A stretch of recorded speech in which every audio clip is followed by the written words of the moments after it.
Imagine slowly losing your ability to do the simplest things, climbing stairs, walking your dog, even breathing while lying down. This is the reality for millions living with congestive heart failure, or CHF. CHF doesn't mean your heart has stopped. It means your heart can't pump blood as well as it should, causing fluid to build up in your lungs and body. It's a chronic, progressive condition, and while treatable, it can be life-threatening if not managed early. Worldwide, over 64 million people live with heart failure, and yet many don't even know they have it until it's too late. No two heart failure stories are the same, but they all share a common thread: resilience. The following interview has been summarized and translated from our encounter with Samuel, a 72-year-old Mexican immigrant and father of two. He worked picking vegetables for most of his life and now spends his time taking care of his garden and barbecuing for his grandchildren. So Samuel, how did you know that you were suffering from congestive heart failure? It's hard to tell. I had my surgery about 3 years ago. What were some of the signs that first appeared?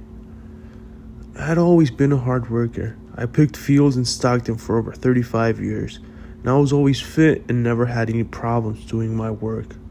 It was one day when I was playing with my grandkids that I noticed that I just couldn't carry them like I used to. I felt like I had lifted a huge boulder when it was just my little girl. Did you have any previous medical history? Yeah. I had diabetes and high blood pressure for years before I was diagnosed with this. I never took it seriously. I just thought it was part of getting older. It was until I had to be hospitalized when I knew it was serious. The thought of losing my family. My wife now even sets alarms and makes me take my medication when I need to take it. I also don't get to drink anymore. So how did your life change after you discovered that you had this condition? I had to slow down every part of my life. I had to retire and start exercising. My diet had to change completely too. No more beer, meat, or salt for me. Gladly, I have my wife to take care of me and my grandkids to value every day. Samantha is 57 years young, a teacher with a passion for helping kids and an energy that used to fill her room. Tell me, Samantha, how was it when you started to realize that you had congestive heart failure? Ever since I was in my teens, I knew I was going to suffer from it. My mom had it when I was growing up, and I had to help her deal with it. I felt like it was unescapable. What were the first signs that made you go, it's happening? Everything started to change for me when it became hard for me to walk like I used to. I'm not the healthiest person because of stress and low wages that I go through my career. But one day I just felt like my whole world came crashing down on me.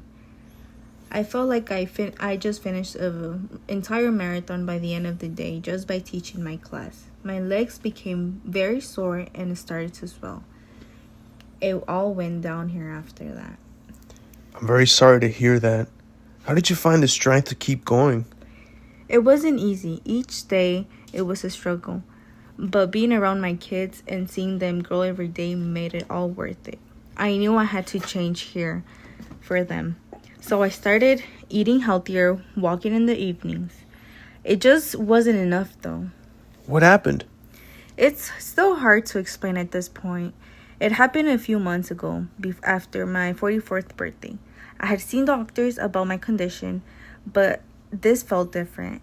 I was at work and all of a sudden everything went black. After that, I woke up in the hospital. I had to take 3 months. I had to have a bypass surgery and got a pacemaker. It sounds like you went through a tremendous battle. How did you manage through? My kids. I owe it all to my kids. Seeing the cards they wrote for me while I was in recovery gave me strength. I told myself I wasn't going to give up. I still had all my cards and still remembering seeing them and their bright little faces. When I came back to class, I still cry in tears of joy just to think about it to this day. Despite everything, She continues to share her story and be a beacon for her community. She posts, speaks at events, and reminds people that it is possible to live through congestive heart failure and thrive. I didn't choose this path, she says, but I won't let it stop me.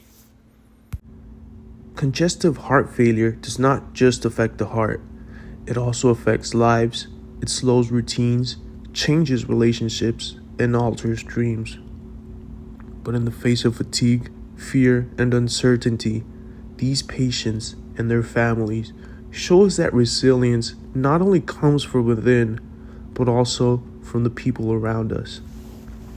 Whether it's Samuel adjusting to a slower pace, or Samantha being there for her kids, they remind us that strength isn't always loud. Sometimes it's in the quiet commitment to keep going for those we love. Understanding congestive heart failure. When we talk about heart health, few conditions are as important to understand as congestive heart failure, or CHF. To help break it down, we spoke with a leading cardiologist and heart failure specialist. Dr. Anthony Rivera from the Cleveland Clinic explains it this way. CHF can result from high blood pressure, coronary artery disease, or a past heart attack. It leads to either a weakened or stiff heart muscle that can't pump efficiently. In other words, the heart either isn't strong enough to push blood forward or it's too stiff to fill properly between beats. Over time, this leads to congestion, a backup of blood and fluid, hence the name congestive heart failure. So what does this look like in real life? Common symptoms of CHF include shortness of breath, especially with activity or when lying down, fatigue that doesn't improve with rest, swelling in the legs, ankles, feet, or abdomen, and rapid weight gain, often due to fluid retention. Many patients describe feeling winded after climbing just a few stairs, or waking up at night gasping for air. Others notice their shoes feel tighter or that they need to loosen their belt. And while these symptoms may seem gradual, they can escalate quickly if left untreated. That's why early diagnosis is so critical. The sooner CHF is identified, the better the outcomes. Medications, lifestyle changes, and sometimes devices or surgeries can all improve quality of life and even help reverse some of the damage. But it all starts with awareness. If you or someone you know is experiencing any of these signs, don't wait. Talk to a doctor, ask questions, and take action.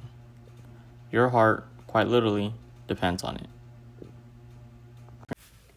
When you first hear the words congestive heart failure, it sounds final. It sounds heavy, like a door closing. But here's the truth. It's not the end. It's just the beginning. It's a new chapter, shaped by innovation and powered by hope. Today, we stand in a moment where medicine is not just reactive, it's proactive. Where we don't just treat congestive heart failure, we learn to live with it, to manage it, and yes, even to thrive in it. From advanced diagnostics that catch early signs before symptoms begin, to smart devices like implantable monitors and wearable tech that help patients and doctors stay connected in real time. Innovation is rewriting congestive heart failure.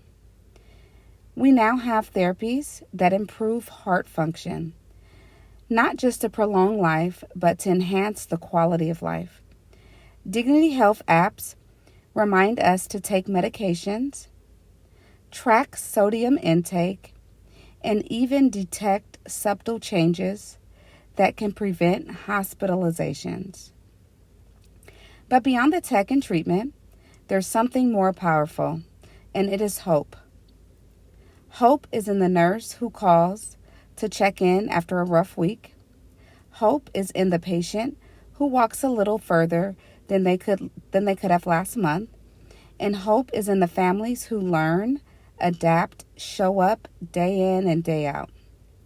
Congestive heart failure is not just the journey anyone chooses, but it's one that millions walk in with courage every day.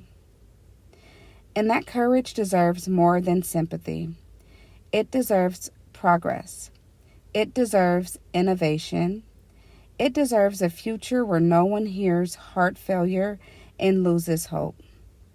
So whether you're a patient, a caregiver, a clinician, or a researcher, please know this. You're part of a movement that's not only saving lives, but restoring joy in those lives. Because with every new medication, every research breakthrough, every step taken in rehab, we get closer to a world where living with CHF doesn't mean living in fear. Hope isn't just a feeling, it's a force, and together with heart and science, we can move forward. CHF is a major public health issue. It's one of the leading causes of hospitalization for adults over 65, and yet many still mistake its symptoms for aging or being out of shape. Health disparities make early diagnosis even harder in underserved communities. Raising awareness is key. So is ensuring access to regular screenings, blood pressure checks, and primary care follow-up. While CHF has no cure, science is bringing new hope. Recent innovations include implantable monitors that send heart data wirelessly, artificial intelligence predicting decompensation, new drugs like SGLT2 inhibitors that slow progression, and mechanical pumps, LVADs, for patients awaiting transplant. People with CHF are living longer, healthier lives thanks to early detection and evolving treatments. Congestive heart failure is serious, but it's also manageable. Early detection, lifestyle changes, and the right treatment can make all the difference. If you or someone you love is experiencing shortness of breath, swelling, or unusual fatigue, don't wait. See a doctor. Know your risk. Visit the American Heart Association, Heart Failure Society of America, or your local clinic to learn more. Share this video, spread awareness, and help others take the first step toward a stronger heart.